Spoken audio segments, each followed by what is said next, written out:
Bismillahirrahmanirrahim. Assalamualaikum warahmatullahi wabarakatuh. Alhamdulillahirabbil alamin.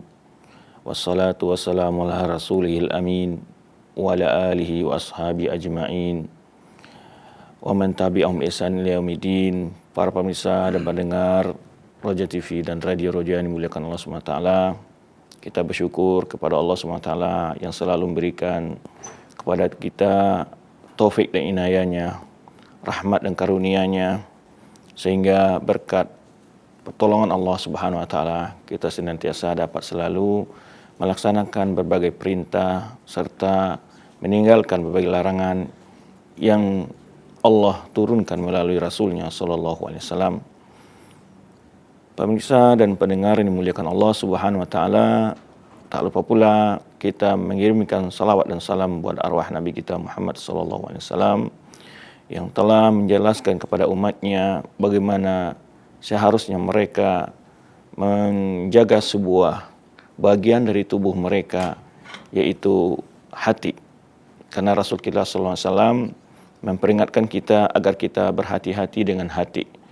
Sebagaimana dalam sabda beliau, ala wa innal fil jasadi mudghah idza salat salat jasadu kullu wa idza fasad jasadu kullu. Ketahuilah, sesungguhnya pada jasad tubuh itu ada segumpal daging, mudghah. Idza salahat, bila daging itu baik, ulalah bagian tubuh yang lainnya. Dan apabila daging itu rusak, maka rusak pulalah bagian tubuh yang lainnya. Para syurah hadis, para ulama-ulama kita yang menjelaskan maksud dari hadis ini adalah bahwa hati adalah bagaikan raja. Sebenarnya dijelaskan oleh Ibnu Qayyim ya dalam beberapa kitab beliau, bahwa hati adalah penentu ya tentang keputusan dari apa yang masuk ke dalam dada dari otak. Mungkin kita bertanya, apa hubungan antara otak dengan hati? Ya, otak adalah programmer kalau di dalam komputernya begitu. Ya, dia memprogram bermacam-macam permasalahan, lalu yang memutuskan adalah hati. Ya, hati apakah ini dilanjutkan atau tidak. Maka ini adalah otak ini memprogram ya, nanti kalau sudah diputuskan hati lagi kembali ke otak disimpan. Itu yang namanya memori dalam ilmu komputer gitu ya.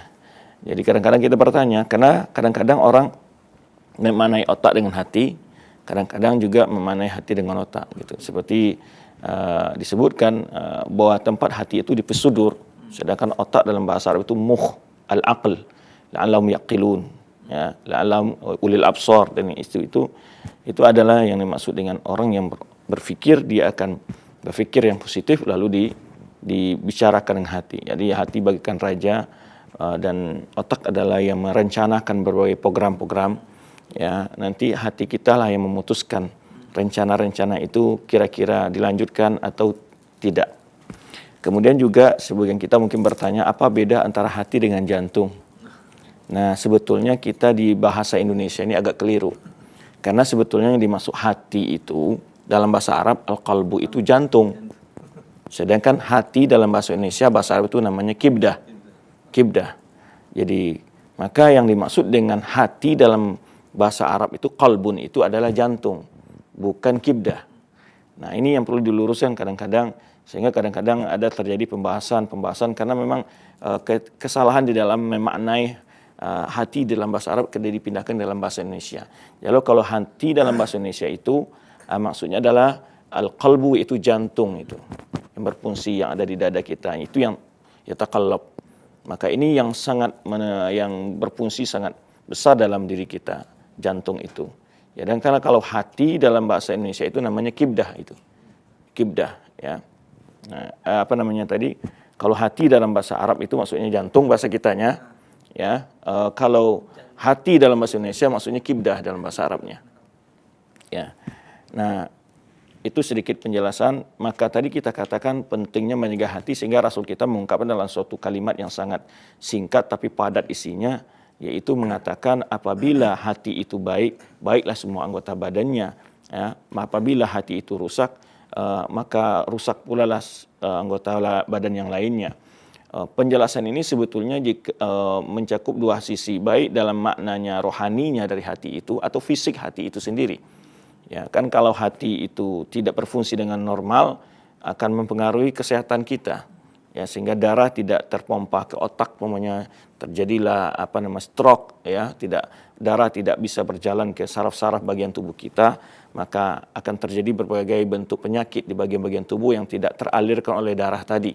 Nah, itu gangguannya biasanya di hati, itu jantung dalam bahasa kitanya. Ya, itu jantung sebetulnya yang dimaksud, hati dalam bahasa Arab, jantung bahasa kitanya.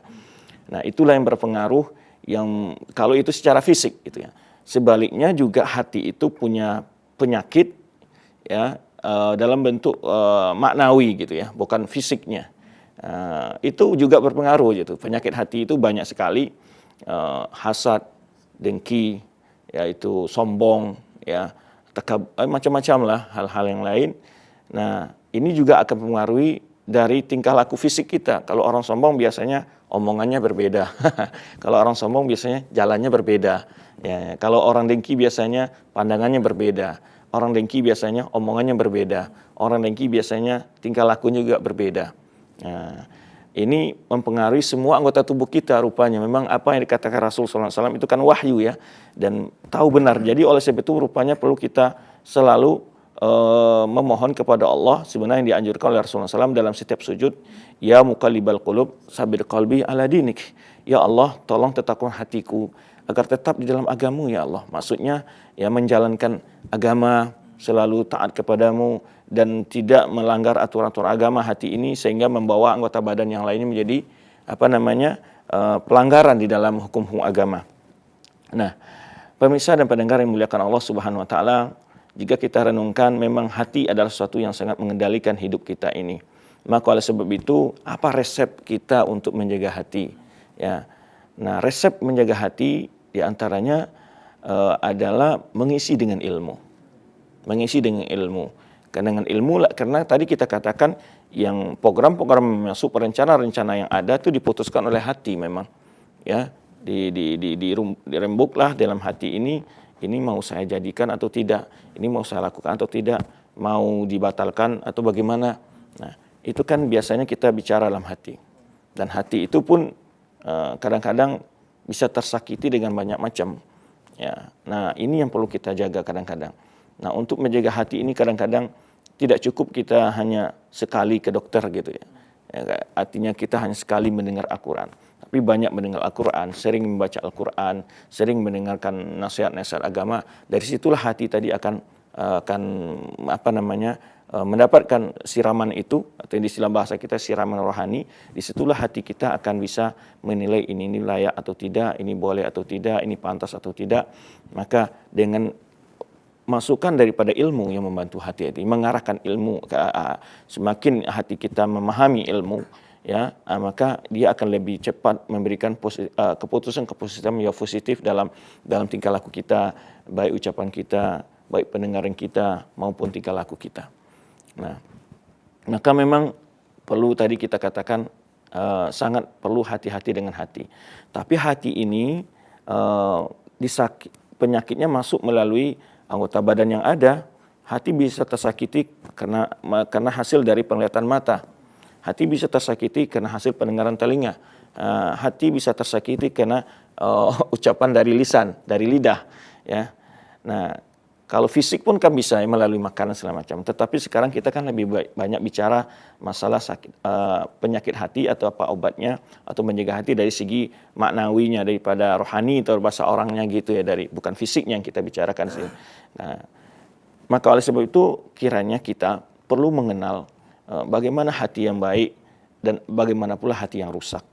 Ya, karena dalam hati itu ada penyakit. Kadang-kadang di antara penyakit hati yang besar itu ada kekufuran, kemunafikan, ya khianat, waduh, itu ya bohong dan macam-macam. Itu penyakit hati yang perlu kita waspadai. Maka ketika Allah SWT menyebutkan tentang sifat orang munafikin di awal surat Al-Baqarah, fi qulubihim maradun, di dalam hati mereka ada penyakit.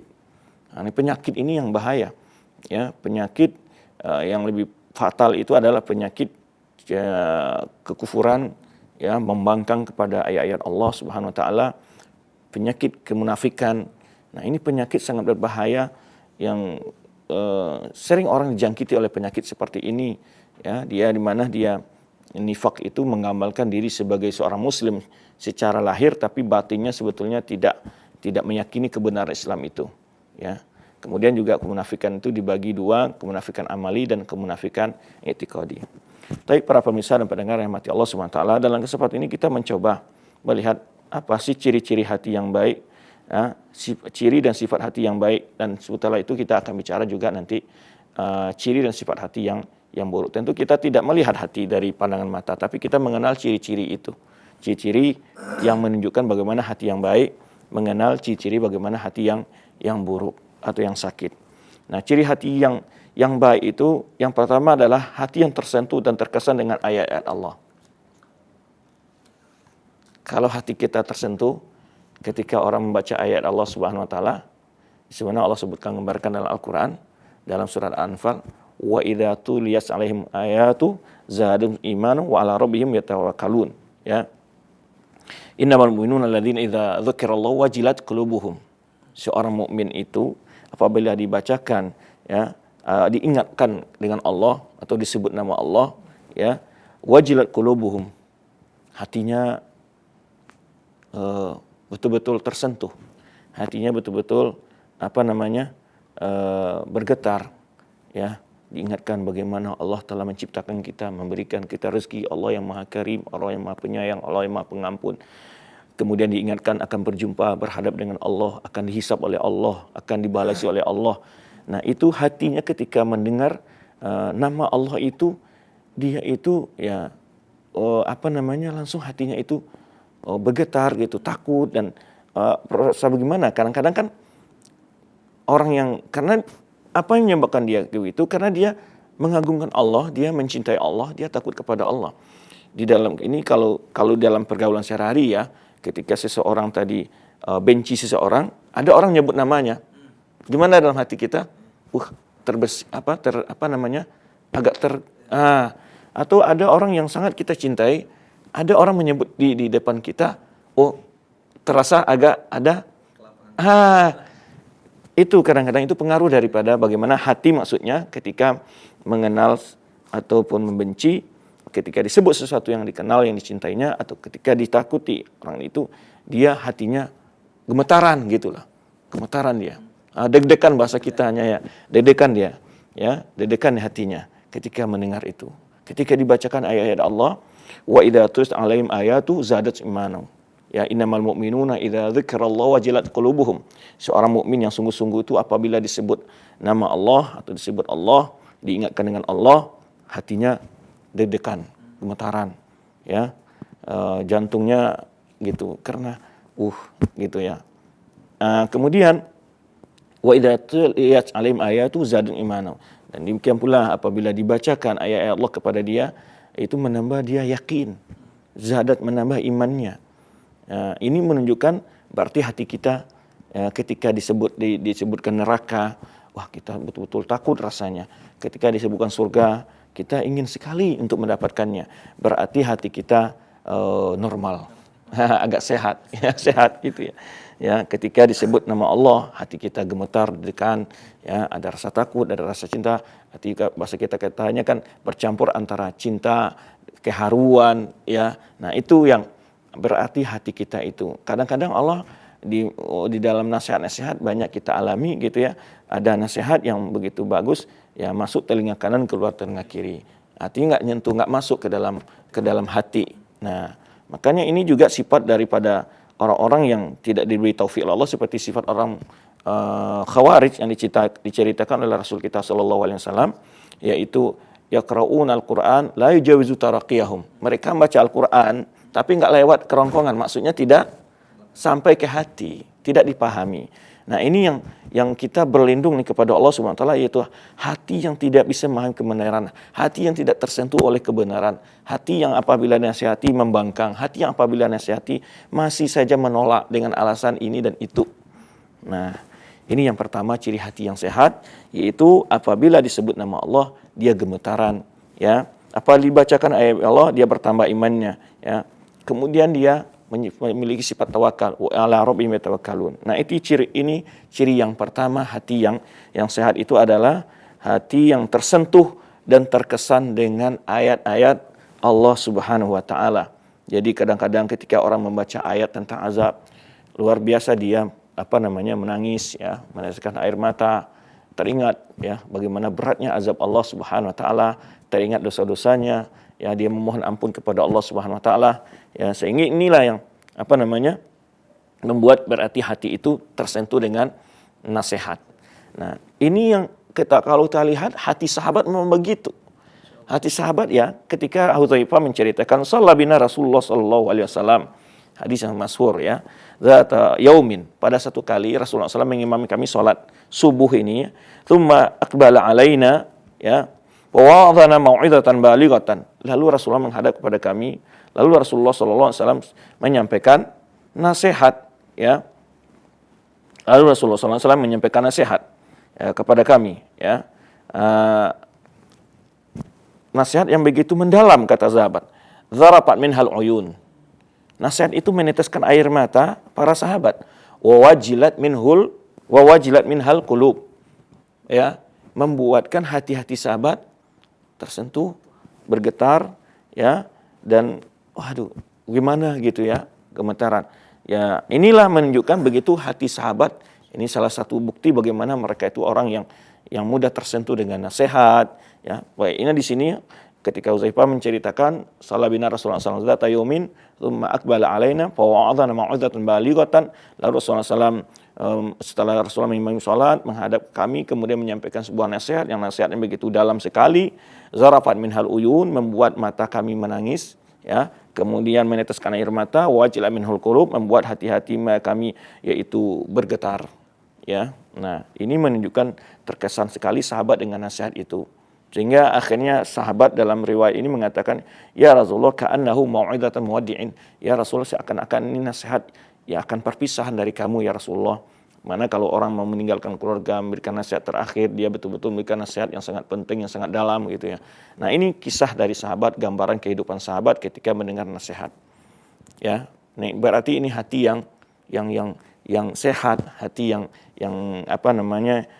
yang mudah tersentuh ya. Ciri-ciri hati yang sehat, hati yang baik itu adalah tersentuh dengan sehat.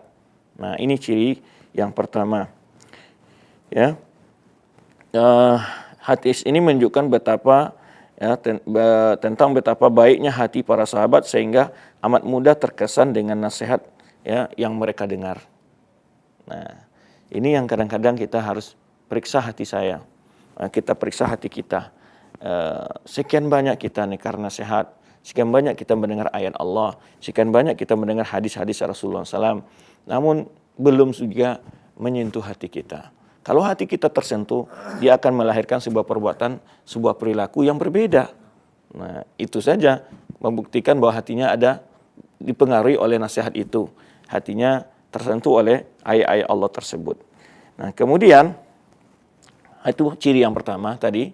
Ya, ciri hati yang sehat pertama apa? Yaitu hati yang tersentuh dan terkesan dengan ayat-ayat Allah dan nasihat-nasihat agama.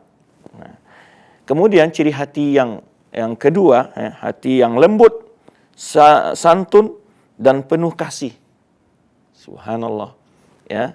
Jadi ciri hati yang sehat itu, sifat hati yang baik itu adalah yang kedua, para pemirsa dan pendengar yang muliakan Allah Subhanahu wa taala, hati yang lembut, santun dan penuh kasih. Nah, hatinya lembut, santun dan penuh kasih. Di mana Allah Subhanahu wa taala ya menceritakan tentang bagaimana sifat Rasul kita sallallahu alaihi wasallam, hati beliau sangat kasih sesama orang beriman. Ya, hati itu sangat mencintai orang beriman. Laqad ja'akum rasulun min anfusikum azizun 'alaihi ma'anitum harisun 'alaikum bil mu'minina raufur rahim. Ya, ini bentuk bagaimana sifat hati yang baik. Hati Rasulullah SAW adalah hati yang paling terbaik, hati yang lembut, hati yang santun, hati yang penuh kasih. Di sini Allah Subhanahu wa taala menggambarkan kepada kita, sungguh telah datang kepada kalian seorang rasul seorang rasul dari kalian dari kaum kalian sendiri, dari kaum kalian sendiri. Azizun alaihi ma'anitum, yaitu berat terasa olehnya penderitaanmu. Jadi Rasulullah SAW ya merasakan penderitaan, dia tidak mau membebankan yang menjadi berat baginya apa yang membuat kalian jadi susah. Ya. Berarti hati yang apa? Santun, kan punya kasih sayang. Ya. Jadi merasa berat dia keberatan Rasulullah SAW bila melihat ada umatnya yang menderita, umatnya melalui kesulitan. Harisun alaikum, dan benar-benar menginginkan petunjuk untuk kalian, bersungguh-sungguh untuk menyampaikan nasihat. Karena itu kasih sayangnya Rasulullah SAW kepada kita, ya. Ya, ingin keselamatan keimanan untuk kalian, ya. Kemudian bil mu'minin raufur rahim. Dan dengan orang beriman itu sangat apa? Rauf, santun, rahim, sangat penyayang. Subhanallah. Ini ciri hati yang apa? Yang sehat, yang baik. Kalau kepada orang beriman dia sayang, santun, bukan sebaliknya mah. Ya, sebaliknya kadang-kadang orang sekarang malah kepada orang kafir, ya, nauzubillah min zalik, kepada orang kafir dia santun, kepada orang kafir dia berkata sopan, kepada orang mukmin berkata kasar, ya. Ini ciri hati yang baik, yaitu pertama dia Rasul kita sallallahu alaihi wasallam merasa berat baginya hal-hal yang membuat umatnya susah. Kemudian dia ingin umatnya betul-betul mengikuti petunjuk, keselamatan, keberhasilan, selamat dari api neraka. Ya. Kemudian Rasul kita memiliki sifat apa? Santun dan penyayang. Tapi ada orang wa bil mu'minin raufur rahim, ya. Dengan orang beriman itu beliau sangat kasih. Ini kalau hati kita itu dongkol lihat orang-orang yang berjenggot, dongkol lihat orang-orang yang celana cingkrangan, dongkol lihat orang-orang yang bercadaran, yang pakai jilbab besar, tapi enjoy, senang, bahagia lihat orang yang keluar dengan pakaian separuh dada, keluar dengan celana separuh paha. Ya, itu berarti ini hati yang bagaimana gitu ya. Ya, ini perlu dipertanyakan. Justru melihat orang-orang yang rajin sholat hatinya, melihat orang-orang yang menjalankan aturan agama hatinya menjadi marah, menjadi dongkol, menjadi bergejolak darahnya gitu ya. Nah, kapan perlu berubah lagi mukanya gitu ya. Kan itu pengaruh dari hati ya. Nah, kalau hatinya hitam terus melihat orang, artinya ke wajahnya pun berpindah menjadi hitam juga kadang-kadang. Walaupun dia berusaha memakai macam-macam krem gitu ya. Nah, kemudian, ini hati yang baik itu. Dia senang lihat orang-orang beriman, ya, suka sekali, ya, terima kasih dan sayang sama mereka. Ya, dan ini juga Rasul kita. Ya, dan ini juga sifat sifat sahabat yang disebutkan dalam Al-Quran juga kan, ya. Ketika itu asyidda'u 'alal kufar ruhama'u bainahum. Ya, ada orang kafir dia tegas, tapi orang beriman ruhama'u bainahum. Nah, ini hati yang sehat. Kan dari tadi yang pertama kita gambarkan bagaimana hati yang itu hati orang beriman itu tersentuh ketika disebut nama Allah, dibacakan ayat Allah. Kemudian juga kita gambarkan bagaimana hati sahabat ya, ketika mendengar nasihat Rasulullah SAW, mereka meneteskan air mata. Ya, membuat hati-hati mereka menjadi bergetar ya, tersentuh dengan nasihat itu. Nah, juga kita lihat gambarkan pujian Allah kepada sahabat lagi gitu ya. Gambarkan bagaimana hati mereka baiknya. Karena jadi digambarkan bagaimana Rasul itu hatinya yang baik, yaitu bil mu'min raufur rahim. Dengan orang beriman itu sangat santun dan sayang. Nah, kemudian sahabat asyhadu alal kufar ruhama'u bainahum. Sahabat juga begitu. Ya, berarti sahabat itu betul-betul bagaimana ya menjalankan ajaran agama ini dengan semaksimal mungkin mereka berusaha. Nah, Allah gambarkan, Allah puji mereka dengan sifat mereka itu ketika mereka tegas kepada orang kafir dan mereka berkasih sayang sama orang beriman. Nah, ciri hati yang kedua yaitu hati yang apa? Yang lembut, santun dan penuh kasih. Taib. Hati yang sabar, ini ciri yang ketiga para saudaraku, para pemirsa, para pendengar yang dimuliakan Allah SWT. Hati yang sabar, ya. Sabar terbagi tiga. Yang ini sudah ma'ruf di antara kita, ya. Bagi orang sudah sering pengajian, dijelaskan para ustaz-ustaz kita bahwa sabar itu ada tiga. Sabar dalam menjalankan ketaatan kepada Allah Subhanahu Wa Taala. Sabar dalam menahan diri, dalam mengendalikan diri dari jatuh kepada kemaksiatan. Sabar dalam menghadapi ujian-ujian yang diberikan Allah Subhanahu wa taala. Nah, hati yang sehat itu adalah hati yang penyabar, ya, bukan hati yang pendendam. Nah, hal ini sebenarnya Allah sebutkan dalam firman-Nya, ya. Wa atii'u Allah wa atii'ur Rasul wa la tanaza'u fatafshalu wa tadhhabu rihukum wasbiru. Nah, ini dalilnya. Hati yang sabar, taat kepada Allah dan Rasul-Nya, janganlah kalian selalu berselisih sehingga menyebabkan kalian menjadi lemah. Fatashulu tadhhabu rihukum, ya, taat kepada Allah dan dan taat kepada Rasul dan kepada Rasulnya, dan janganlah kalian berbantah-bantahan, ya, yang menyebabkan kalian menjadi gentar dan hilang kewibawaan kekuatan kalian. Wa tadhhabu hukum wasbiru, ini dalilnya, bersabarlah. Innallaha ma'as sabirin, sesungguhnya Allah bersama orang yang sabar. Nih, hati yang baik itu cirinya pertama penyabar. Sabar pertama ada sabar dalam menjalankan ketaatan kepada Allah Subhanahu wa taala. Nah, ini alaqah dengan awal ayat dengan akhir ayat tadi jelas sekali. Wa atiullaha wa rasulahu, taat kepada Allah dan Rasulnya. Lalu setelah itu jangan kalian berselisih, bertengkar, fatadhaba jalum patashfalu, menyebabkan kalian gagal dalam segala usaha dan rencana kalian. Wa tadhhabu hukum, menyebabkan kalian lemahnya kekuatan kalian, ya, perginya kewibawaan kalian. Ya, ini yang juga kita rasakan sekarang. Pertama, Allah menyuruh kita untuk taat dan patuh kepada taat kepada Allah dan Rasulnya. Di antara bagian taat kepada Allah dan Rasulnya bahwa kita dilarang untuk berpecah belah dalam agama ini. Nah, kemudian wasbiru, artinya kita perlu sabar. Sabar di dalam menjalankan ketaatan yang diperintahkan di awal ayat tadi. Sabar dalam menjalankan sunnah Rasulullah SAW, ya, taat kepada Allah, kepada Rasulnya, dan sabar juga di dalam menghadapi tingkah laku sebagian saudara-saudara kita. Karena hubungan antara wala tanazza'u wala fatafshalu wa tadbir hukum, ini ada hubungan dengan wasbiru ini. Ada hubungan dengan kata-kata Allah yang wasbiru itu. Karena kalian harus sabar menyikapi perbedaan-perbedaan yang ada di antara kalian, ya. Sabar dalam memberi nasihat. Nah, bukan maksudnya diam, tapi harus sabar. Nah, ini hubungan antara ayat. Ini ketaatan yang itu kesabaran yang pertama. Jadi hati yang baik itu adalah hati yang sabar, selalu taat kepada Allah Subhanahu wa taala. Ya, sabar dalam ketaatan, sabar dalam memberikan nasihat, ya. Kemudian juga sabar, ya, dalam menghadapi perselisihan ini kita harus sabar, ya, tidak emosi, ya. Wasbiru innallaha ma'as sabirin, sesungguhnya Allah itu bersama orang-orang yang sabar. Maksudnya di sini Allah akan beri taufik kepada orang-orang yang senantiasa sabar dalam ketaatan, dalam dakwahnya, ya, di dalam beramal, di dalam beribadah, dalam mencari ilmu, ya, sabar juga dalam menyikapi perselisihan itu, ya, mungkin dihina, mungkin dicaci dan segala macam dalam ketaatan kepada Allah tadi, ya, karena ketaatan kepada Allah pasti mengalami ada rintangan-rintangan dan hambatan, ya, bukan hanya kita yang mengalami itu. Rasul kita sallallahu alaihi wasallam pertama bagaimana beliau kondisi beliau di Mekah dikejar-kejar, disiksa dan diintimidasi dan ditekan dan macam-macam dialami oleh Rasul kita sallallahu alaihi wasallam. Nah, dalam ayat mulia ini Allah memerintahkan untuk bersabar setelah perintah untuk berbuat taat kepadanya dan kepada Rasulnya. Ini menunjukkan bahwa dalam melakukan ketaatan kepada Allah dan Rasulnya amat butuh pada kesabaran. Nah, baik. Kemudian, ya, kedua, sabar dalam mengendalikan diri dari hal-hal yang diharamkan oleh agama, ya. Untuk ini Allah sebutkan dalam firman-Nya, yaitu dan juga dalam firman yang lain, ya. Wabasyabirin alladzina idza asabat musibah. Ayat yang sebelumnya juga menunjukkan hal itu, yaitu sabar dalam meninggalkan maksiat kepada Allah. Yang kedua adalah Yang ketiga adalah sabar dalam menghadapi cobaan dan ujian musibah. Kalau ayat yang yang kedua tadi, watawasau bis sabri watawasau wal haqqi watawasau bis sabri, ya, wal 'asi innal insana lafi khusr illa alladziina aamanu wa 'amilus shalihati watawasau bil haqqi watawasau bis sabri. Nah, ini ada kesabaran dari mempertahankan diri dalam ketaatan, dan masuk dalam itu juga menunjukkan perlunya kita mempertahankan diri dari tidak jatuh ke dalam kemaksiatan kepada Allah Subhanahu wa taala.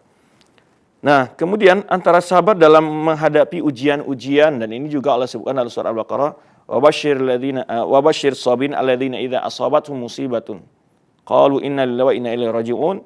Beri kabarlah orang-orang yang bersabar itu, yang mereka apabila diuji, mereka orang apabila diuji oleh musibah, timpa oleh musibah, mereka mengatakan kami ini adalah milik Allah dan kembali kepada Allah, ya. Ulaika alaihim salatu min rabbihim wa rahmah wa ulaika humul muhtadun. Nah, ini wabashshir sabirin, beri kabar gembiralah orang-orang yang sabar itu, alladzina idza asabat musibah, ya, apabila mereka mendapat musibah. Bagaimana orang mendapat musibah akan dapat kabar gembira itu, ya, apabila dia bersabar dalam menghadapi rintangan-rintangan atau ujian-ujian dari musibah. Musibah itu bisa sakit kita, kekurangan harta, ya.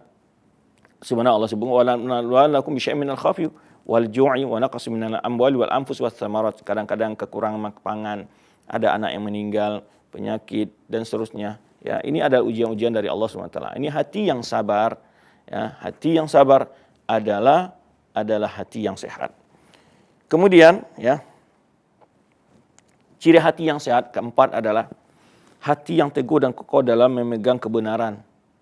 Tidak ragu, lainnya itu ragu ya. Syak itu ragu-ragu, bimbang ya terhadap kebenaran. Nah, hati yang sehat itu adalah hati yang apa? Hati yang teguh dan kokoh dalam memegang kebenaran. Ya. Hal ini yang Allah gambarkan kepada kita tentang kisah Ashabul Kahfi, yang mereka teguh dalam menghadapi kaum mereka yang begitu sudah rusak dalam penyimpangan akidah mereka. Ya, pemuda-pemuda ini yaitu teguh dalam menghadapi rintangan dan hadapan yang mereka hadapi itu. Nah, ini yang tadi kita katakan, kadang-kadang sedikit kita diuji, ya berputar balik, berputar haluan kita. Nah, jangan sampai demikian. Maka selalu kita tadi meminta akan hati kita, ya muqallibal qulub, tsabbit qalbi ala dinik. Wahai zat yang membolak-balikkan hati, tolong tetapkan hatiku di atas agamamu. Nah, ini Allah kisahkan tentang hati yang bagaimana kokoh memegang kebenaran, kisah Ashabul Kahfi. Innahum fityatun amanu bi rabbihim wa zidnahum huda. Mereka yang Ashabul Kahfi itu adalah orang-orang yang telah beriman dengan Rabb-nya, dan kami tambah kepada mereka petunjuk kami, kata Allah Subhanahu wa taala, wa rabatna ala qulubihim, dan Allah memberikan keteguhan kepada hati mereka, idh qamu, ya ketika mereka berdiri ya. Ya. Nah, ini kemudian faqalu rabbana mereka berkata di sini faqalu, ya mengatakan rabbana rabbas samawati wal ard, ya mereka mengatakan Rabb kami ada Rabb. Ini mereka teguh mengatakan hal itu pada kaum mereka walaupun menghadapi tantangan yang berat, ya. Lan nad'u min dunihi ilahan, kami tidak akan mau menyembah, tidak akan menyeru, tidak akan mau berdoa, tidak akan mau meminta kepada Tuhan selain Dia. Laqad qulna idzan syatata, ya sungguh mereka mengatakan kalau kami melakukan itu, ya berarti kami sudah melakukan suatu perkataan yang membawa binasa, ya perkataan yang tidak benar, perkataan yang membawa syatata, ini ada kehancuran dan seterusnya. Ya. Kemudian demikianlah firman Allah Subhanahu wa taala, innamal mu'minuna alladzina amanu billahi, sesungguhnya orang beriman itu adalah orang beriman dengan Allah wa rasulihi tsumma lam yartabu. Ini dalam surah Al-Hujurat Allah Subhanahu wa taala kisahkan. Innamal mu'minuna alladzina amanu billahi wa rasulihi tsumma lam yartabu. Yang orang-orang beriman itu hanya sungguhnya orang beriman itu orang beriman dengan Allah dan Rasulnya, tsumma lam yartabu, mereka kemudian tidak bimbang, kemudian mereka tidak ragu. Nah, salah satu penyakit hati itu adalah bimbang dan ragu. Ya. Nah, wajahadu bi amwalihim wa anfusihim, mereka bahkan berjuang dengan harta dan jiwa mereka, ya dengan jiwa dan harta mereka, dengan harta dan jiwa mereka fisabilillah, dalam jalan Allah, ya ulaika humus shadiqun, itulah orang-orang yang benar jujur dalam berimannya, orang-orang yang jujur dalam imannya. Nah, ini salah satu bukti hati itu sehat, dia tidak bimbang ketika meyakini sebuah kebenaran itu, tidak ragu-ragu. Nah ini yang ciri-ciri yang keempat dari hati yang sehat. Ciri hati yang kelima dari hati yang sehat ini banyak sebetulnya, itu hati yang pemaaf. Hati yang pemaaf. Banyak sekali ayat-ayat maupun hadis-hadis yang menjelaskan, ya keutamaan sifat pemaaf dan mencela sifat balas dendam.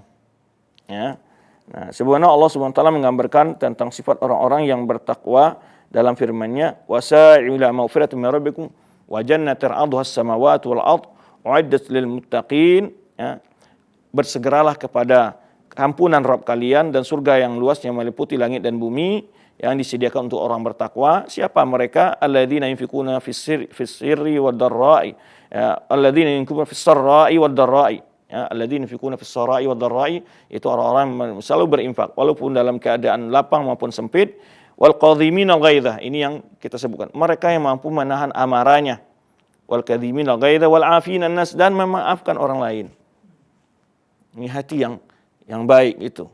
Ya, digambarkan oleh Allah SWT, hati yang mampu menahan amarahnya dan memaafkan orang lain. Ya, nah, wallahu yuhibbul muhsinin, Allah sangat mencintai orang-orang yang berbuat baik. Nah, yang ciri di 5 hati yang kita gambarkan, hati yang sehat itu adalah hati yang pertama tadi, hati yang apa? Tersentuh dengan nasihat, ya, dengan ayat Allah. Kemudian yang kedua, hati yang lembut, santun, lembut, ya, pengasih. Yang ketiga apa? Yang sabar. Yang keempat, teguh dan kokoh dalam memegang kebenaran. Yang kelima adalah hati yang pemaaf. Nah, ini salah 5 ciri dari hati yang baik, ya. Sebetulnya cirinya banyak sekali ciri hati yang baik itu. Tapi ini hal-hal yang dapat kita jelaskan dalam kesempatan ini, ya. Yaitu hati yang pertama tadi, hati yang pemaaf, ya. Nah, kemudian juga dalam ayat lain juga Allah SWT memintakan khudhil afwa wa'mur bil ma'rufi wa'arid 'anil jahilin. Kata Allah SWT, khudhil afwa wa'mur bil ma'rufi. Berilah kemaafan dan tetap menyuruh kepada yang ma'ruf, wa'arid 'anil jahilin. Berpaling dari orang-orang yang bodoh. Ini manhaj kita, ini cara kita ketika menghadapi kondisi itu. Orang-orang yang selalu mencela, orang yang menghina, orang apa kita perlu bersabar, itu orang-orang yang bodoh. Ya, sebenarnya Allah SWT dalam surah Al-Furqan, wa idza khatabahumul jahiluna qalu salam wa idza khatabahumul jahiluna qalu salama. Jika ada orang-orang bodoh-bodoh bertindak berlaku bodoh, berkata bodoh kepada dia, dia qalu salama. Mereka tidak mengucapkan kecuali hanya ungkapan-ungkapan yang baik saja, bukan membalas, ya, bukan membalas dengan menghina, bukan membalas dengan memaki. Nah, ini sifat hati yang baik, hati yang sehat.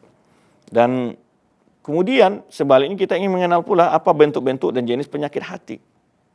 Apa jenis-jenis penyakit hati ini? Ya, bentuk penyakit hati secara umum ada dua macam. Secara umum ada dua. Asyubuhat, ya, yaitu hal yang pemahaman yang bimbang, pemahaman yang meragukan, ya.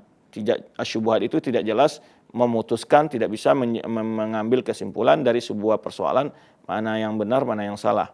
Ya, dari dua perkara pokoknya mana yang salah, mana yang benar. Ini syubhat, ragu, bimbang. Nah, yaitu berhubungan dengan keyakinan kalau syubhat itu. Yang kedua adalah penyakit yaitu menyenangi segala bentuk keyakinan yang kufur dan sesat seperti syirik, nifak, bid'ah dan seterusnya. Kedua bentuk penyakit hati yang perlu kita waspadai adalah syahwat, berhubungan dengan akhlak, perbuatan. Ya, ini adalah penyakit hati yang secara global. Ada penyakit hati syahwat, ada penyakit hati asyubuhat.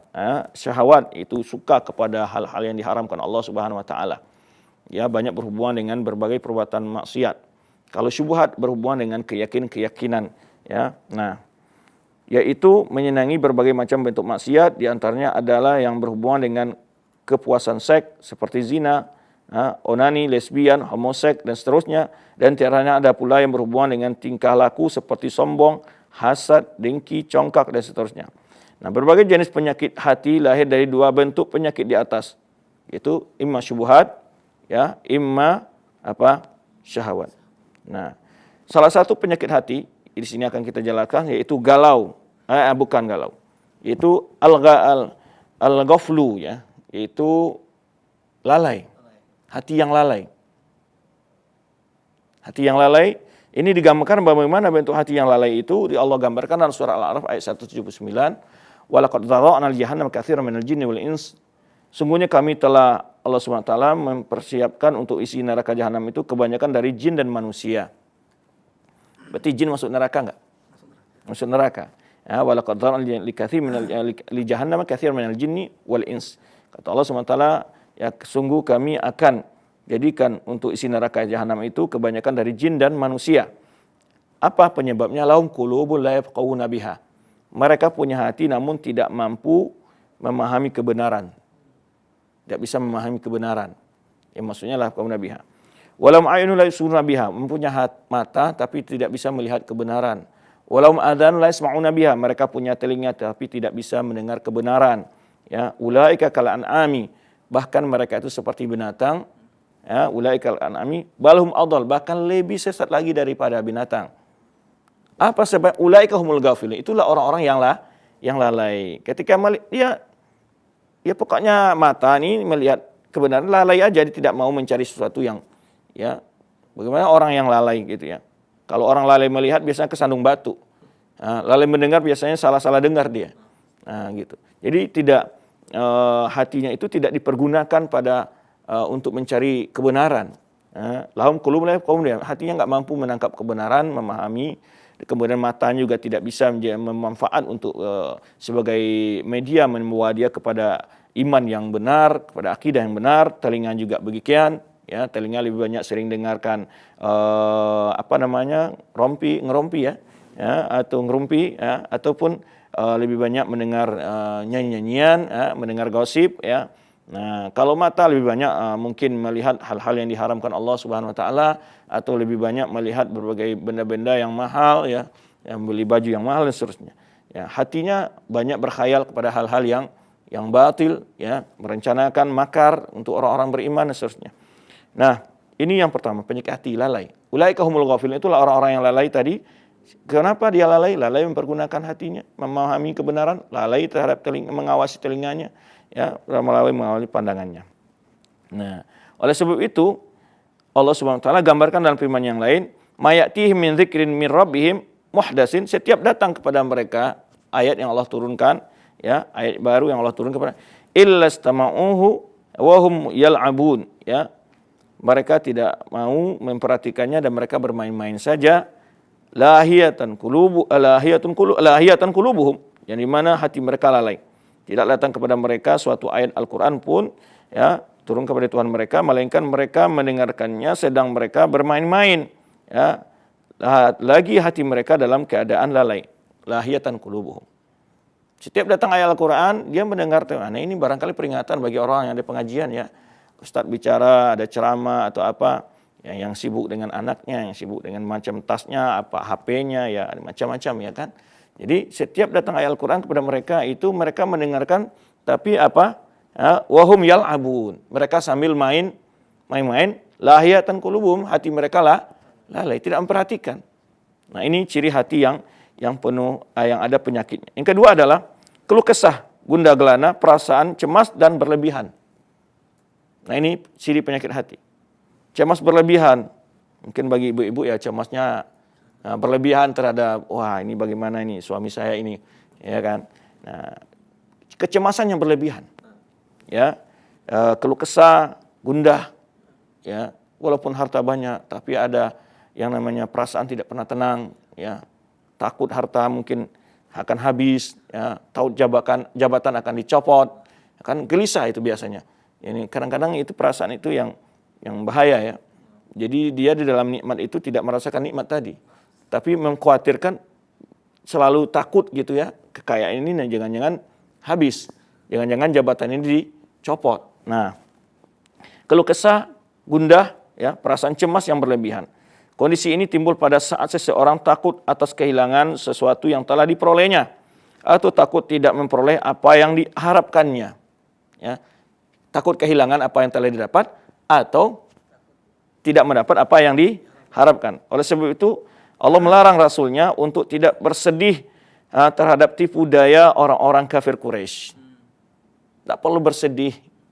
Ya, sekarang ya, kondisi sekarang ya, kita tetap perlu bersedih dengan tipu daya orang kafir. Ya, sebenarnya Allah SWT, wasbir wa ma sabruka illa billah.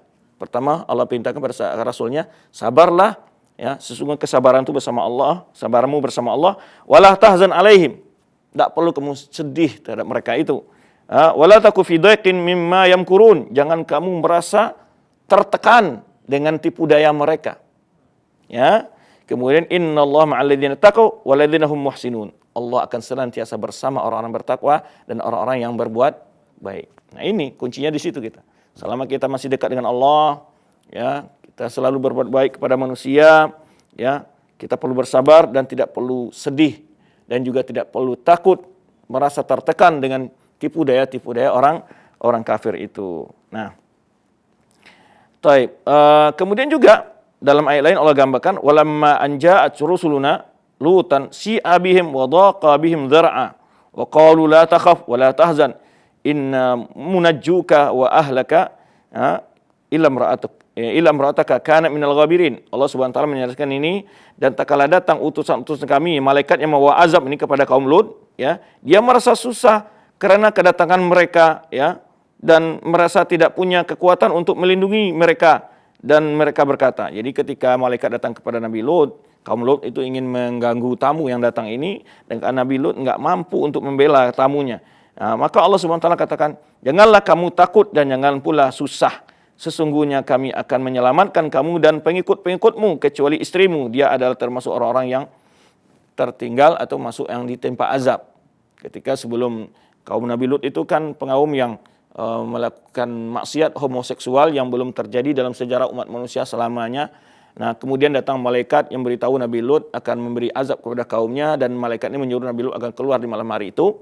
Ya, Nabi Lut ini ketika kaumnya datang tahu malaikat ini datang ke rumah Nabi Lut, yang malaikat itu adalah orang yang dalam tampilan ketika menjelma sebagai seorang manusia dalam bentuk yang begitu tampan ya ganteng gitu ya, dan mereka biasanya adalah orang yang suka kepada sesama jenis kan gitu ya. Akhirnya mereka mendatangi dan Nabi Lut mengatakan bahkan Nabi Lut mengatakan kenapa kalian mengganggu tamu, dan di sana banyak wanita-wanita yang lain gitu ya. Nabi Lut tidak punya kekuatan untuk menjaga tamunya ini, cemas jangan sampai nanti tersentuh dengan kaumnya, disakiti. Akhirnya Allah tegur, nggak perlu takut kamu, nggak perlu sedih ya. Nah, ini bagaimana Allah SWT menggambarkan bahwa kita banyak bertawakal kepada Allah SWT dan tidak perlu sedih, tidak perlu takut dengan musuh-musuh Allah. Yang ketiga, penyakit hati adalah putus asa dan kekecewaan yang berlebihan. Ini kadang-kadang juga ya. Kondisi ini timbul ketika seseorang ditimpa musibah seperti kehilangan sesuatu yang amat dicintainya atau gagal memperolehnya, bisa berupa harta ataupun jiwa. Banyak kita saksikan dalam kehidupan kita sehari-hari orang yang mengambil jalan pintas dengan cara bunuh diri atas kesusahan dan kesulitan yang menimpanya. Nah, ini penyakit hati nih, yaitu penyakit hati putus asa, kekecewaan yang berlebihan. Nah, oleh sebab itu, padahal Allah SWT mengharapkan untuk berputus asa dari rahmatnya. Karena Allah SWT menyebutkan firman-Nya, la yas'amul insanu min du'ail khair. Janganlah manusia itu putus asa dari meminta kebaikan kepada Allah. Wa in massahu syarru wa in massahu ya syarr, jika mereka ditimpa oleh keburukan ya. Nah, karena itu Allah SWT menyebutkan firman-Nya ya, tidaklah pantas manusia itu jemu atau memohon kebaikan. La yas'amu insanu min du'ail khair, janganlah manusia itu bosan ya dari meminta kebaikan. Wa in massahu syarru fayausun qanutun ya. Di mana mereka apabila ditimpa oleh hal yang buruk ya, malapetaka, dia menjadi putus asa, lagi putus harapan ya. Nah, ini enggak boleh. Jadi kita berharap kepada Allah SWT jika kita ditimpa oleh suatu hal yang buruk, kita tidak boleh putus asa ya, dan putus harapan. Dalam firman yang lain, Allah SWT menyebutkan wala ta'yasu min rahillah innahu la ya'asu min rahillah illa al-qaumul khasirun illa qaumul kafirun. Kata Allah SWT, janganlah kalian berputus asa dari rahmat Allah SWT, sungguh tidaklah berputus asa dari rahmat Allah SWT kecuali kaum yang kafir. La ta'yasu min rahillah innahu la ya'as min rahillah illa al-qaumul kafirun. Ya, janganlah kalian putus asa terhadap rahmat Allah, karena sesungguhnya yang tidaklah berputus asa dari Allah kecuali orang-orang yang kafir. Kemudian ciri yang keempat adalah buta terhadap kebenaran. Buta terhadap kebenaran, ya. Jadi enggak bisa memahami, yang sebelumnya juga kita jelaskan. Afalam yasiru fil ardi fatakun lahum qulubun yaqiluna biha. Kata Allah SWT, tidakkah mereka melihat di muka bumi ini berjalan bagaimana agar mereka punya hati yang mampu memahaminya? Au adhanun yasma'una biha, mereka punya telinga yang mampu mendengarkannya. Fa innaha la ta'mal absar walakin ta'mal qulubul lati fis sudur. Nah, sungguhnya yang buta itu bukan mata, yang buta itu adalah hati yang ada di dalam dada mereka. Nah, berbagai nasihat, bukti-bukti kekuasaan Allah di tengah alam yang banyak, di tengah bumi ini enggak pernah diperhatikan bagaimana Allah memberikan peringatan dengan bentuk ujian-ujian, gempa bumi, tsunami, banjir, segala macamnya. Itu tidak menjadi ibrah bagi mereka sama sekali. Teguran-teguran itu dianggap hanya itu gejala alam yang biasa saja. Tidak membuat dia menyadarkan dirinya. Nah, sedangkan orang-orang beriman, mesti dia mengambil ibrah dari itu. Dari berbagai kejadian, letusan gunung api, gempa, ya, banjir, dan seterusnya. Nah, itu Allah sebutkan sesungguhnya yang buta itu bukanlah mata mereka, tapi buta itu adalah hati mereka. Tidak mampu mengambil ibrah itu.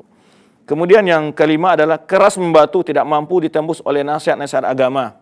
Barangkali ini yang pertama tadi di waktu ciri hati yang baik. Karena Allah SWT gambarkan tentang hati yang sudah keras membatu itu akibat dari sebuah maksiat. Summa qasat qulubukum min ba'di dzalik. Allah kisahkan dalam surat Al-Baqarah tentang Ashabul Baqarah, ya, orang-orang Bani Israel yang mereka berbuat maksiat itu, kemudian hati mereka keras setelah itu. Fahiya kal hijarah, bahkan seperti batu. Au asyadu qaswah, bahkan lebih keras dari batu. Nah, kalau dalam bahasa kita kan kamu ini keras hati gitu, nggak bisa. Hati yang lembut, hati yang apa tadi mampu ditembus oleh nasihat.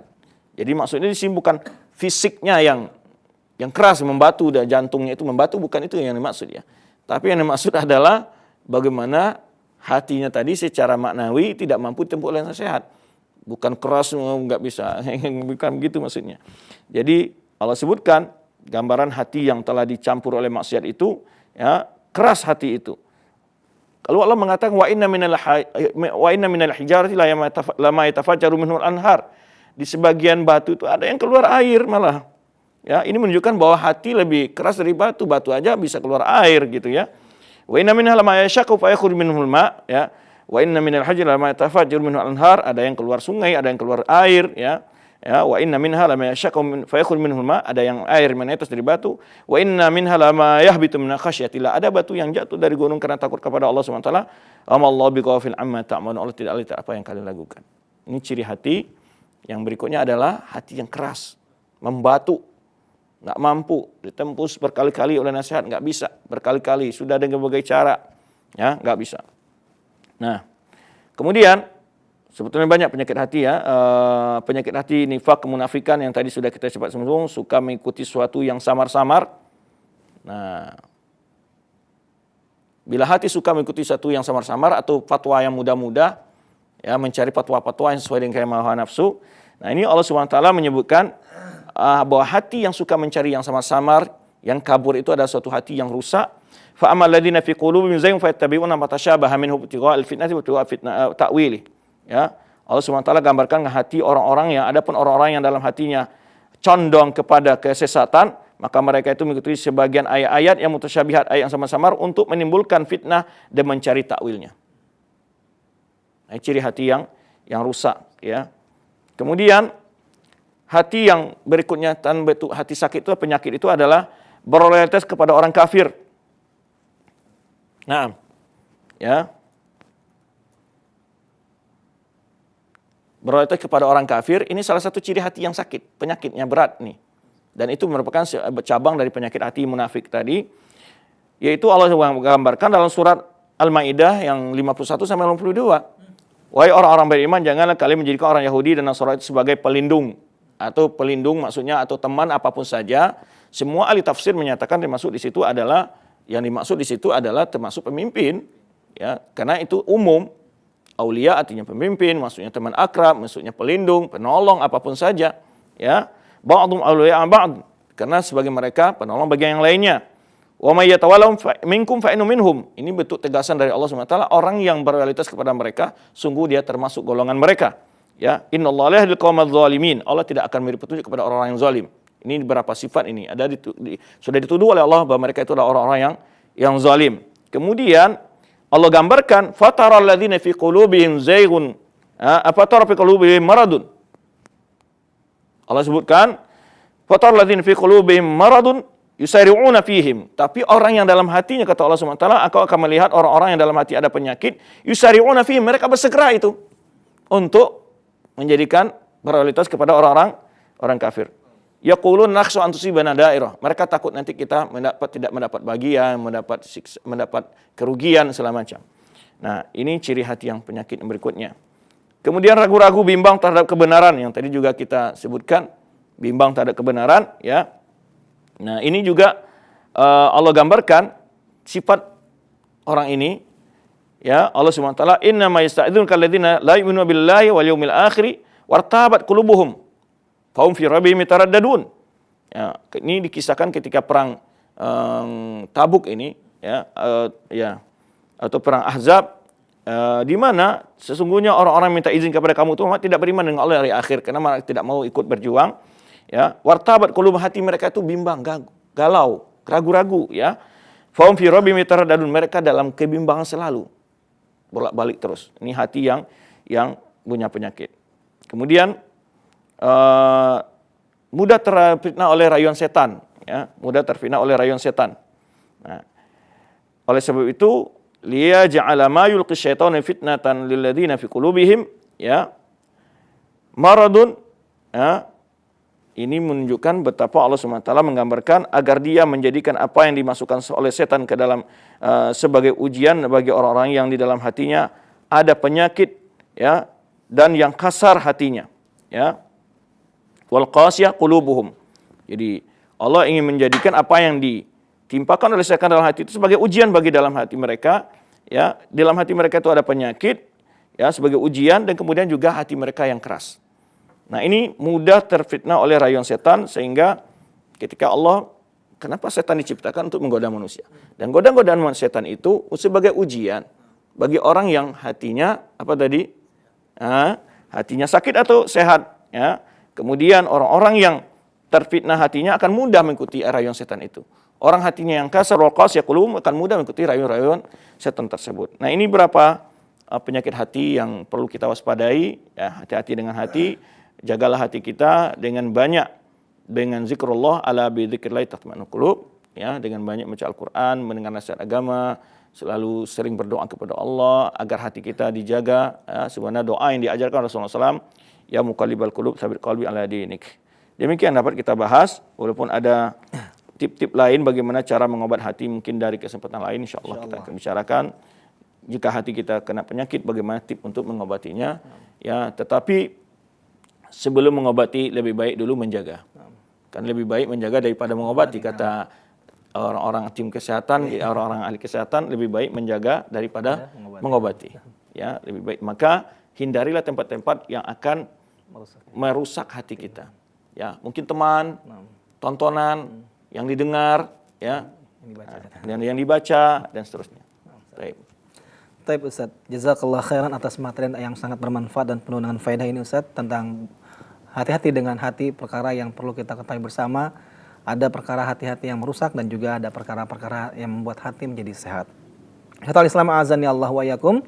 Untuk selanjutnya kami buka sesi interaktif soal jawab untuk Anda semua yang ingin bertanya. Silakan menghubungi kami di 0218236543 untuk Anda yang ingin bertanya secara langsung, dan bagi Anda yang ingin bertanya melalui pesan singkat bisa Anda kirimkan di 0819896543. Kami angkat pertanyaan dari pesan singkat terlebih dahulu Ustaz. Ustaz, mohon dijelaskan bagaimanakah memaknai tentang asyidda ala kufar, yaitu tegas kepada orang kafir ini, dan bagaimanakah sikap seorang mukmin, apakah memang benar tidak ada sikap lemah lembut kepada orang kafir? Karena dalam satu kisah Rasulullah SAW memberikan perlindungan jaminan bagi mereka yang tinggal atau masuk di rumahnya Abu Sufyan ketika Futuh Makkah. Mohon Ustaz berikan penjelasan, silakan Ustaz. Baik. Tidak ada pertentangan antara ayat yang menyuruh tegas kepada orang kafir atau membunuh, memerangi orang kafir dengan ayat menyuruh kita boleh berbuat baik kepada orang kafir. Demikian pula hadis-hadis Rasulullah SAW. Orang kafir yang perlu kita tegaskan siapa orangnya. Orang kafir yang boleh kita berbuat baik, boleh kita bantu, ya. La yanhaakumullahu 'anil ladzina lam yuqatilukum fid din wa lam yukhrijukum min diyarikum an tabarruhum wa tuqsitu ilaihim. Allah tidak melarang kalian, ya, terhadap orang kafir yang tidak mengganggu kalian dalam agama kalian, tidak mengusir kalian dari negeri kalian, ya. Antabaruhum, berbuat baik kepada mereka, antuk situ ilaihim, berbuat adil kepada mereka. Ya, maka oleh sebab itu kita harus pahami ayat ini yang dimaksud jenis orang kafir lain. Ayat ini yang dimaksud adalah jenis orang kafir lain. Nah, yang dimaksud ketegasan, memerangi segala macam itu, pokoknya kalau itu ada berhubungan dengan orang kafir yang dijelaskan dalam ayat tadi, yang tidak mengganggu agama kalian, yang tidak mengusir kalian dari kampung kalian, dari negara kalian. Maka Allah katakan, la yanhaakumullahu 'anil ladzina lam yuqatilukum, yang tidak memerangi kalian dalam agama kalian, fid din, wa lam yukhrijukum, dan tidak mengusir kalian dari negeri kalian. Antabaruhum tuqsitu ilaihim, ini mereka ini boleh. Ya kan? Ketika Rasulullah bertetangga dengan orang Yahudi, beliau mengunjungi anak Yahudi yang sakit. Beliau juga pernah berhutang kepada orang Yahudi. Karena ini bukan, ini yang dia tidak menyakiti dalam agama, tidak mengganggu agama, tidak mengusir kita di negeri kita. Kan jelas sekali. Nah, masuk ketegasan tadi apa? Ya maksudnya di ketegasan itu karena ada sisi-sisi, ya. Bukan berarti Islam itu punya istilahnya bermata kuda saja, tidak punya. Karena dalam Islam itu ada bagiannya, orang kafir itu ada bagiannya. Ada orang kafir yang diperangi, ada kafir mu'ahad, kafir yang dalam perjanjian, musta'man diberi keamanannya. Ada namanya kafir zimmi, kafir yang zimmi. Kafir zimmi adalah yang satu negara dengan kita. Kafir mu'ahad adalah kafir yang ada kita perjanjian negara kita dengan negara di kita, dia. Ya, datang ke negara kita. kafir musta'man adalah orang kafir yang dia tidak punya negaranya, tidak ada perwakilan negara di kita juga tidak sebaliknya. Tapi dia datang ke sini dengan diberi keamanan oleh salah seorang. Ini yang dimaksud dalam pertanyaan tadi. Diberi keamanan, ya, diberi keamanan oleh orang Muslim tertentu kah? Atau oleh orang kafir zimmi yang tinggal di kita karena dia hubung bisnis segala macam. Itu tidak boleh kita sakiti. Makanya datang ancaman dalam hadis Rasulullah SAW. Man qatala zimmiyan aw mu'ahadan lam yara raihatal jannah. Orang yang membunuh orang kafir zimmi atau orang dalam kafir dalam perjanjian, ya, atau musta'man dalam yang diberi keamanan, dia tidak akan bau cium surga, tidak akan mencium bau surga gitu. Begitu tegasnya agama kita. Nah, ini bentuk toleransi, bentuk apa yang dibolehkan oleh Islam. Nah, itu. Nah, ketegasan tadi adalah bagi orang kafir yang apa tadi? Yang menyerang. Ya, yang menyerang agama kita, yang mengusir kita dari negeri kita. Ini ayat-ayat yang menyuruh kita memerangi mereka, ayat-ayat memusuhi mereka. Ini ayat-ayatnya. Ya. Kemudian ayat itu yang perlu jangan dicampur adukan karena setiap itu. Dan perlu diketahui juga masalah perang dan perang itu bukan urusan pribadi atau kelompok, ya. Perang itu adalah keputusan negara, bukan keputusan ormas, itu ya, bukan keputusan ormas atau keputusan organisasi atau kelompok-kelompok, nggak bisa, bukan kelompok kajian, ya. Bahwa yang berhak memutuskan perang, nyatakan orang kafir ini dimusuhi, ya, negara kafir itu adalah musuh kita, setiap orang datang itu dibunuh, itu adalah keputusan negara kita. Nah, adapun orang kafir umpamanya di negara kita, kafir zimmi umpamanya, dia menyakiti kita, dilakukan hukum kepada dia. Ya, dihukum. Cuman juga di masa Rasulullah juga ketika pertama sampai di Madinah, Rasulullah SAW buat perjanjian dengan orang Yahudi akan menjaga keamanan Madinah dan mempertahankan Madinah jika ada orang menyerang dari luar. Itu perjanjian awal. Nah, ketika mereka tidak tepati perjanjian seperti Ka'ab bin Ashraf yang mereka menyakiti Rasulullah SAW, ya Rasulullah SAW mengutus pengiriman mereka yang memulai, mereka yang itu maka dihukum sesuai dengan hukum yang berlaku. Nah, Ustaz, jazakallah khair atas jawabannya, Ustaz. Dan masih pertanyaan melalui pesan singkat kembali, Ustaz, mohon dijelaskan dampak bagi orang muslim yang memilih orang kafir atau berloyalitas kepada orang kafir, baik menjadikan sebagai seorang teman ataupun pemimpin, seperti apakah dampaknya? Apakah hanya di dunia saja mereka akan mengalami kerugian, ataukah mereka juga akan menerima azab dari Allah Subhanahu wa taala, Ustaz? Ini jelas. Di ayatnya jelas yang dimaksud mereka itu akan diancam dengan azab yang keras oleh Allah Subhanahu wa taala. Tapi berloyalitas kepada orang kafir ini ada berapa bentuk? Ada yang sampai pada tingkat memang kufur, keluar dari Islam, ada yang tidak. Nah, yang berloyalitas karena agama, nah itu jelas. Tapi berloyalitas karena dunia, ingin mendapat jabatan, dikasih uang, nah ini salah satu dosa besar. Salah satu dosa besar. Bukan mengeluarkannya dari Islam. Kecuali dia membela agama orang kafir demi mengalahkan Islam, demi menghinakan orang Islam, terusnya ya itu bisa mengeluarkan dari Islam. Itu hukum secara umum. Tapi bila ada seorang muslim berbuat demikian, itu dalam kaidah kita harus lagi diproses hukum dulu. Ada namanya syurut takfir, bukan semata-mata langsung dikafirkan. Kemudian orang yang terfitnah dengan dunia, ya, nah itu beda lagi. Ya, itu sebagian dosa besar, sebagai mata-mata dia, ya, untuk mata orang Islam, ya. Nah, ini dia dosa besar. Nah, tapi tentu dosanya sesuai dengan kegiatan yang dilakukan, lebih bertarafnya. Kemudian ada lagi jenis yang ketiga, orang munafik. Ini aslinya kafir dia, bukan murtad ini. Aslinya dia kafir orang munafik ini. Kadang-kadang kita salah paham ya. Orang munafik murtad, enggak, orang munafik itu udah kafir dia asli itu. Ya itu. Bukan murtad dia, memang kafir dia. Nah, inilah mereka itu yang selalu membela orang kafir dalam bersikap. Jadi, kalau orang muslim tadi kita sebutkan ada jenisnya, ada lagi orang munafik yang tadi kita sebutkan ayatnya. Fataral ladzina fi qulubihim maradun yusari'una fihim. Kalau menafikan orang dalam hatinya penyakit itu cepat menjadikan mereka sebagai pembela mereka, penolong mereka, pemimpin mereka, ya itu. Nah, kenapa? Karena takut kehilangan kedudukan, kehilangan jabatan, berharap dunia. Nah, ini orang muslim ini berdosa. Sebagian ulama bisa kalau yuksa alaih kufur, ya, bahkan mungkin ada kenifakan dalam dirinya, kita nggak tahu, itu Allah yang tahu. Tapi orang munafik hukumnya di dunia dihukum secara muslim saja. Di akhirat dia akan diazabkan ke dalam azab yang sangat lebih berat daripada azab orang kafir. Innal munafiqina fi darkis asfali minan nar. Orang munafik itu azabnya lebih berat daripada orang kafir. Kenapa? Karena mereka ini bahayanya lebih bahaya daripada orang kafir dan muslim. Kalau orang kafir jelas, zahir. Kalau ini enggak ini. Ya menyembunyikan dia. Dan membocorkan rahasia-rahasia Islam, mencari kalimat-kalimat Islam, dan seterusnya. Nah, ini lebih parah kekufurannya, makanya Allah berikan azab lebih parah kepada mereka. Jazakallah khairan Ustaz, barakallahu fiik atas jawabannya Ustaz. Dan untuk yang berikutnya kami angkat pertanyaan melalui telepon di layanan telepon 0218236543. Ya, silakan. Baik. Ikhwatal Islam azani Allah wa iyyakum, kami buka sesi interaktif bagi Anda yang bertanya. Anda bisa menghubungi secara langsung di 0218236543 untuk Anda yang ingin bertanya secara langsung. Ya, kita angkat yang pertama, silakan. Belum terhubung. Baik, kita angkat pertanyaan di pesan singkat kembali Ustaz. Ustaz dari pendengar kita di Karawang dengan Nisa di Karawang, Ustaz, bagaimana, apakah termasuk orang-orang yang hatinya tidak tersentuh dengan ayat Allah ketika dia mendengar tentang nasihat, tapi pada saat itu dia merasakan sedih dan takut, ya, dan bahkan sampai menangis.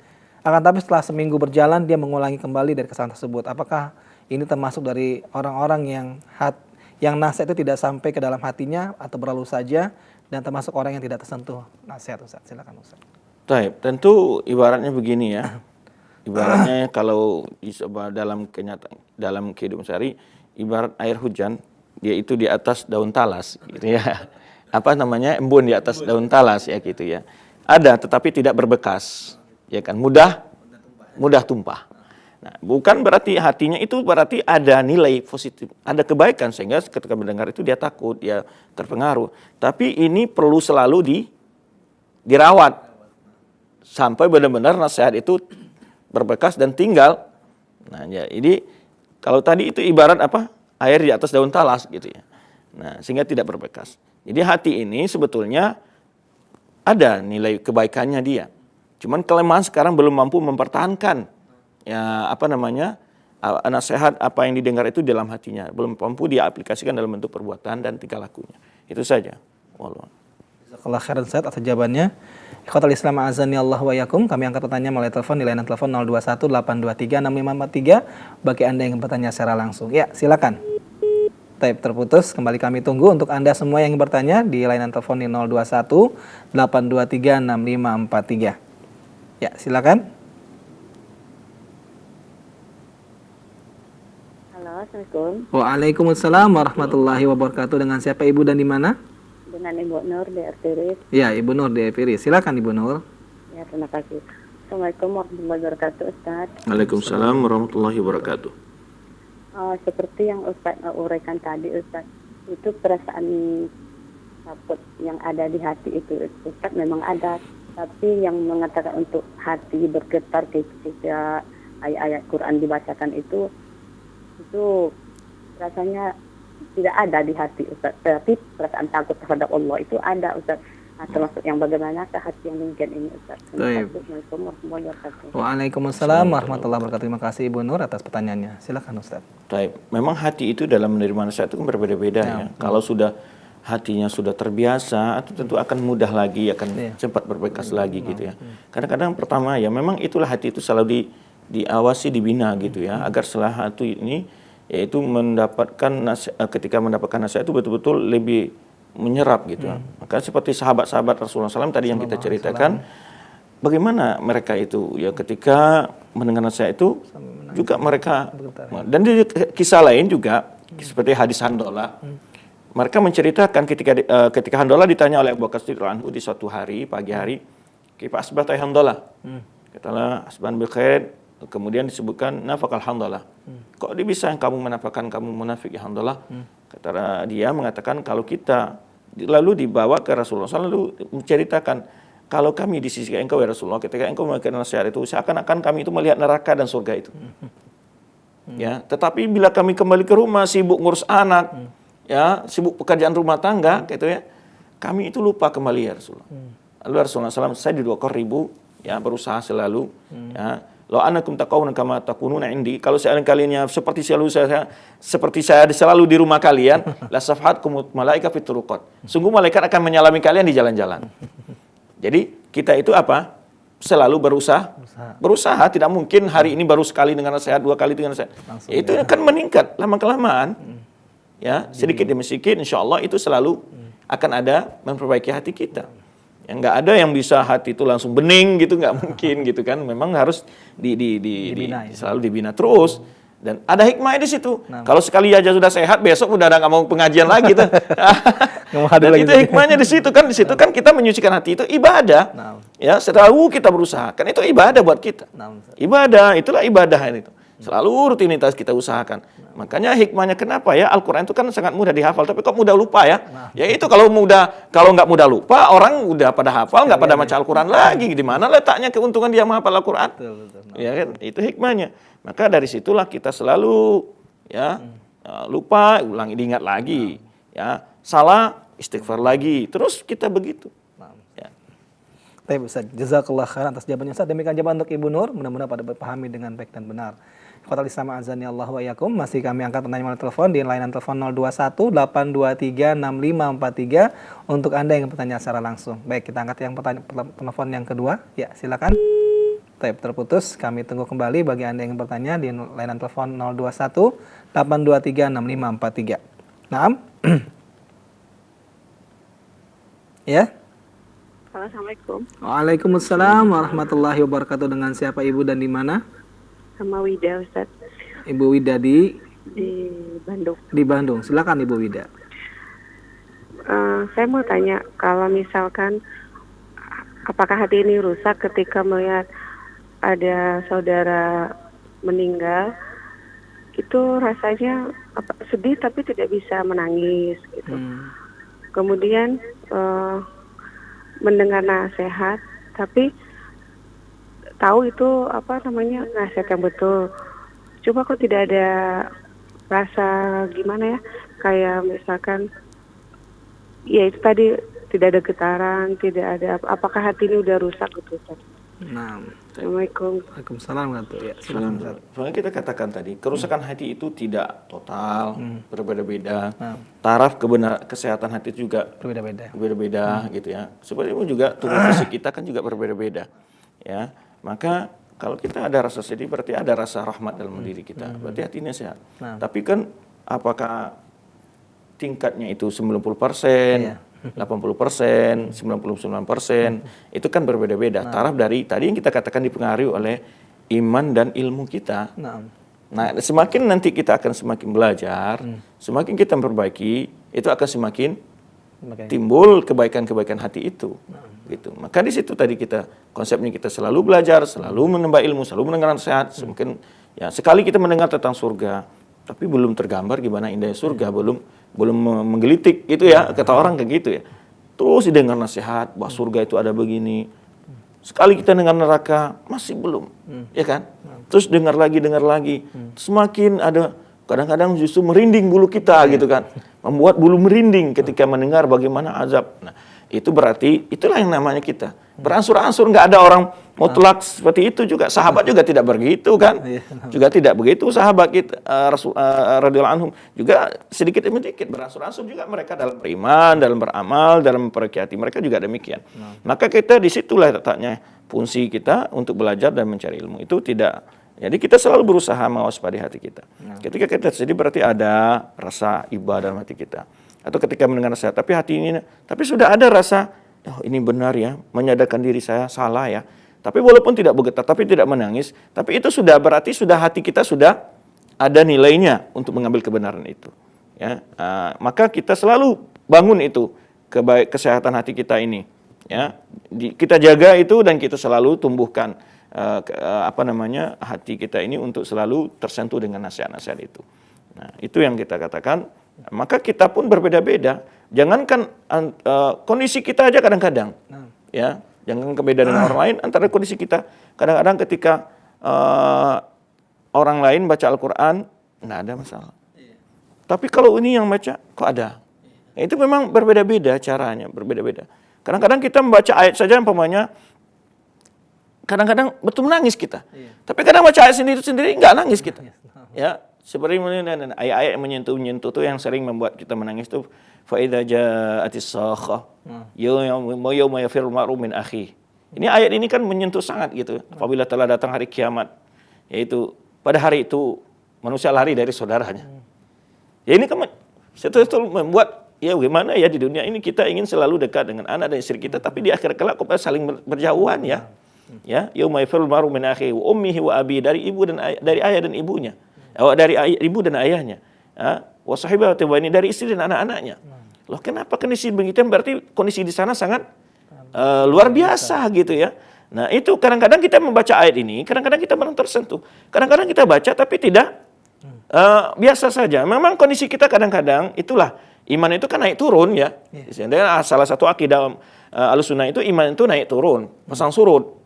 Ya, kadang-kadang iman itu ya naik pasang naik gitu ya. Nah, subhanallah, kadang-kadang nasihat orang sedikit aja sudah betul gitu ya. Nah, kadang-kadang udah begitu banyak nasihat ya masih dalam keadaan iman kita sedang surut. Nah, ini yang perlu kita waspadai, bahwa iman itu pasang surut selalu kita bangun, selalu kita jaga selalu. Ya, ibaratnya tumbuhan di bunga di taman kita lah, atau di pot yang kita rawat. Itu kan selalu diawasi, di airnya. Kadang-kadang kan sudah tumbuh bunga, besok kan itu bunganya jadi layu lagi, nanti disiram lagi, tumbuh lagi bunga yang lain. Dan begitulah, memang selalu kita rawat, ya, selalu kita rawat. Nah, itu memang begitu. Banyak ayat-ayat yang sering menyentuh kita seperti wa idza ja'atis sakhah, kemudian jawab fa idza ja'atit tamatul kubra, itu dalam ya ayat-ayat yang kadang-kadang itu betul-betul mengingatkan kita ya. Maka yang banyak membuat hati itu menjadi lembut jika kita sering membaca ayat-ayat tentang hari kiamat. Yang kedua adalah sering membantu anak yatim dan fakir miskin. Jadi hari Minggu itu kalau bisa anak-anak kita dibawa jalan-jalan ke desa, jalan-jalan melihat keluarga yang miskin semacam. Nah, kita bantu. Dan dengan demikian hati jadi lembut. Masya Allah. Nah, jadi sering membaca ayat-ayat tentang hari akhirat. Insya Allah hati ini akan begitu tertarik, begitu hati ini akan begitu takut ketika membaca ayat-ayat tentang azab, dan begitu tertarik sekali untuk beramal soleh kita membaca ayat-ayat tentang keindahan surga Allah Subhanahu wa taala. Nah, kemudian juga salah satu hati yang membuat kita terlembut adalah melihat orang-orang yang papan, dapat punya dan segala macam, kita bantu. Itu sangat cepat sekali ya membuat hati kita menjadi lembut. Ya. Wallahu a'lam bishawab. Nah, Ustaz, jazakallah khairan atas jawabannya Ustaz. Demikian jawaban untuk Ibu Wida di Bandung. Mudah-mudahan dapat dipahami dengan baik dan benar dan diamalkan sesuai dengan yang telah dijawab oleh Ustaz. Ikhwatal Islam azani Allah wa iyyakum. Untuk berikutnya kami angkat kembali pertanyaan melalui pesan singkat dengan pendengar kita di pesan singkat. Ustaz, mohon dijelaskan apakah was-was termasuk perkara dari hati yang berpenyakit, dan apakah dia termasuk juga dari kategori yang munafik, Ustaz? Mohon Ustaz memberikan penjelasan. Silakan Ustaz. Was-was beda dengan keraguan-keraguan ya. Was itu beda antara keraguan. Was itu lebih banyak berhubungan dengan, ya bisa dikatakan kalau dalam bahasa Indonesia sih agak mirip gitu was-was dengan keraguan ya, tapi dalam bahasa Arab beda itu. Was-was itu contoh gini, kita sudah berwudu ini 2 kali apa 3 kali ya, itu was-was namanya. Juga termasuk keraguan-keraguan ya, tetapi lebih banyak dalam sifatnya amal gitu. Tapi kalau keraguan-keraguan yang kita masukkan tadi masuknya dengan hati. Ya, jadi kalau keraguan yang disebut nifak tadi, yaitu itu adalah keyakinan. Nah, kalau banyak dengan was-was lebih banyak berhubungan dengan perbuatan gitu.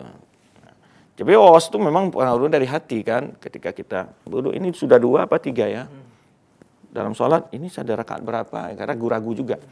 Nah, ini memang termasuk salah satu penyakit. Caranya adalah kita ambil keputusan yang mutlak. Ya, saya sudah ruku 2 kali. Selesai. Saya sudah berwudu, selesai. Kadang-kadang itu selesai berwudu datang was-was, saya sudah cuci kaki ya belum ya? Nah, itu ya. Nah, pokoknya kita sudah berwudu, jangan mau lagi digeragu oleh setan. Itu memang salah satu penyakit yang memang dibuat oleh setan. Bahkan was-was ini satu penyakit yang membahayakan sebetulnya, bisa membuat orang merubah pola pikirnya kadang-kadang. Membuat suatu penyakit yang. Maka caranya untuk mengobatinya adalah jangan hiraukan itu. Jangan hiraukan tepis saja. Saya sudah berwudu, sudah selesai. Yakin sudah. Ya, kalau ada bisikan-bisikan saya masa nggak cuci tangan saya, ya kan langsung aja kita tolak itu hal seperti itu. Maka kalau dalam sholat saya ini 2 rakaat apa 3 rakaatnya langsung memanggil 2, sudah selesai cerita. Ya, jangan mau lagi di itu. Jangan diikuti. Kalau orang semakin diikuti, dia akan datang. Kalau pertama dalam masalah wudhu, besok dalam masalah sholat. Ya, kadang-kadang juga makan juga mungkin was-wasnya. Nah, maka oleh sebab itu kita harus putus itu rantainya langsung. Jangan sampai jangan diikuti. Jadi was memang merupakan bagian dari suatu penyakit yang perlu kita waspadai. Nah, kadang-kadang sebagian saudara kita habis waktu untuk berwudu aja. Kadang-kadang saya lihat orang-orang tuh sudah selesai wudu kaki, sudah bergerak mau meninggalkan, ragu lagi dia, dimulai lagi wudu lagi, aduh, subhanallah ya. Nah, maka salah satunya adalah cara juga dalam sunnah itu kan nggak boleh pakai air banyak-banyak dan semacam itu. Itu untuk memutus was-was juga itu. Sedikit kita udah selesai kita. Yakin kan semua. Ya kan karena orang pakai air banyak kan ada nggak kena air ntar goyor gini. Nah, itu sebetulnya itu salah satu hal-hal yang harus kita tahu. Jadi subhanallah ya. Pokoknya kalau kita berjalan dengan sunnah Rasulullah SAW, insya Allah penyakit-penyakit itu jauh dari itu gitu. Berwudu jangan airnya gede-gede gitu ya. Di samping juga anjuran agar masjid tidak terlalu banyak bayar air gitu. Nah, itu juga. Jadi bahkan Rasul kita kan menyuruh, ya Rasulullah SAW menyuruh, kalaupun kalian berada di sungai air yang jari, kalian ya tidak boleh tubadzir, tidak boleh membazir dengan air itu, walaupun kalian di sungai gunakan secukupnya. Nah ini maka oleh sebab itu semakin kita menambah ilmu tentang sunnah Rasulullah SAW, kita akan bisa lebih jauh dari sifat-sifat itu. Makanya kalau was-was datang kan kalau salat kan harus sunnah juga. Ketika ada setan ini saya 2 rakaat apa 3 rakaat, sunnah mengatakan putuskan 2 selesai. Supaya tidak ini sampai 2 sudah sholat datang lagi ini sudah 2 apa 4 3 apa 4 ragu lagi keduanya. Ya, jangan sampai begitu kita. Baik, wallahu a'lam. Jazakallah khairan atas jawabannya Ustaz. Ikhwatal Islam azani Allah wa iyyakum. Pertanyaan dari pesan singkat merupakan pertanyaan terakhir kita di perjumpaan pagi hari ini insyaallah, dan kita juga akan ikuti kembali kajian bersama beliau pada pertemuan berikutnya. Sebagai penutup Ustaz untuk para pendengar dan pemirsa dari antum silakan Ustaz. Terima kasih banyak para pemirsa dan pendengar yang telah bergabung pada pagi hari ini. Semoga Allah SWT memberkahi waktu-waktu kita semua dan selalu menjaga hati kita untuk selalu dalam istiqomah dalam agama yang mulia ini, istiqomah dalam mencari ilmu dan juga istiqomah dalam menyampaikan dakwah kepada orang lain dengan sesuai dengan sunnah Rasulullah SAW.